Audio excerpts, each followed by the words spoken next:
نزلت وقلت انا مش راجع، وكتبت بدمي في كل شارع.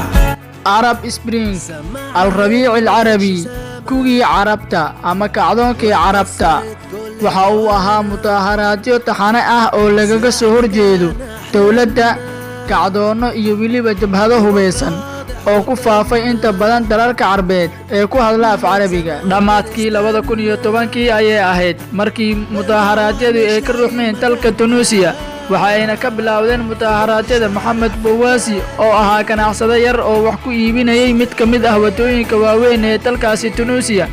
kadib markii booliiska dalkaasi ay isku dayeen inay ka qaadaan lacag canshuur ah bishii December ee sanadkii 2010 mutaaharaadyada dawladda lagaga soo horjeedo ayaa ka ruxmay dalka Tunisia horaantii 2011 waxay ku faafeen waxa loo karan og yahay gugii Carbeed.